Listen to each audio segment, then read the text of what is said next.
Donc je m'appelle Armelle. Cette lumière m'enveloppe. Elle me transporte et m'amène avec elle. La joie pétille au creux de mon ventre. Je sens mon cœur battre. Je sens cette voix me guider et me suivre. Je vois son ombre rôder à mes côtés. Je me rappelle ces ailes d'ange dessinées sur ma feuille. Mon imagination déborde et me passionne. Je ne peux m'empêcher de les créer, de les imaginer. Ces rêves d'enfance agrandis.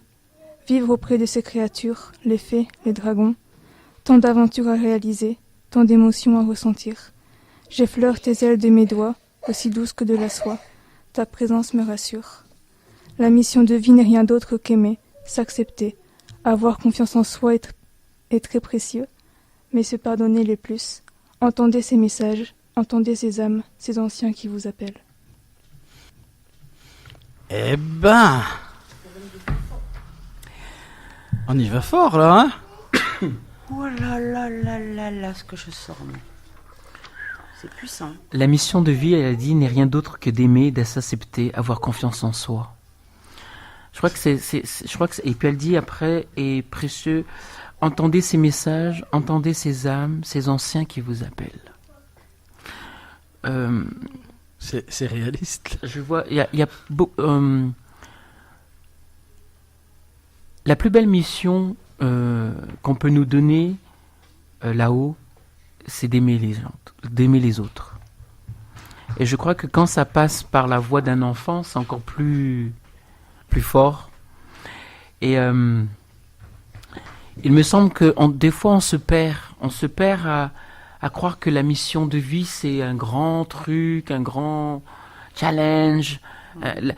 Lorsqu'on est connecté avec elle a résumé vraiment le thème de ce soir pour moi, au-delà de la voyance, c'est que la mission de vie n'est rien d'autre que d'aimer et de s'accepter et d'avoir confiance en soi. Quand on s'aime, quand on s'accepte et qu'on a confiance en soi, on réalise sa mission de vie tout simplement. Là, à cet instant, ce qui se passe avec toi, Carmen, c'est que tu es dans ta mission de vie. C'est-à-dire que ta mission aujourd'hui, dans l'instant présent, tu ne cherches pas à savoir demain. Aujourd'hui, tu es dans celle d'écrire.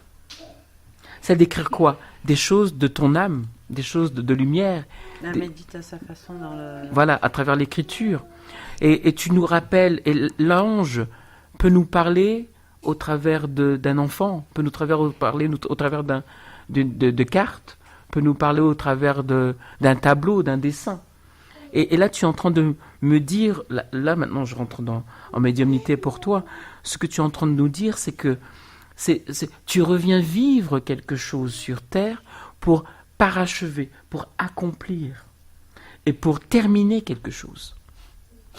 Tu veux que je te dise ce que j'ai senti? Vas-y, dis-moi. Bon, déjà par rapport à examiner la situation, l'archange Michael, l'archange Métatron, dessein divin, vous êtes compris, méditation. Voilà. Donc elle a vraiment dans ce que tu dis, c'est ça. Ça sort le divin. L'archange Michael, Métatron avec elle. C'est comme si elle comprenait ce qu'elle faisait. Elle médite ce qu'elle fait. C'est exactement ce qu'elle est en train de faire. Vous êtes compris. Enfin voilà quoi. Il y a ce lien quand vous êtes compris. Pour moi aussi c'est le lien. Hein. Donc on t'entend. Voilà, on t'entend. On est là avec toi. Mais là quand ce que je vois c'est que je sors la deuxième carte, je sors l'archange Michael. Et en cinquième carte, l'archange Métatron en dessous de l'archange Michael. Et la dernière carte, c'est le dessein divin.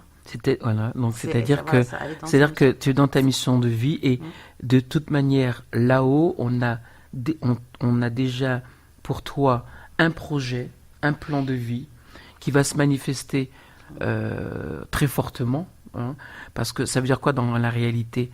Ça veut dire que, est-ce que tu as envie d'écrire un livre? Oui. Voilà. C'est-à-dire qu'il y aura des choses un journal, etc. Tu vas écrire, mais c'est pas simplement en termes de roman, c'est aussi en termes de... C'est comme un journal, comme un message, comme il y a quelque chose que tu vas, voilà, qui va donner, qui va faire sens, et c'est au travers de justement l'archange Métatron, qui est l'archange qui protège entre autres les enfants, qui va te donner aussi ces messages-là. Ce qui est intéressant aussi, c'est que tu parles d'ancêtres, parce que quand tu dis les anciens, pour moi, ça me fait penser à tout ce qui est la connexion avec les ancêtres.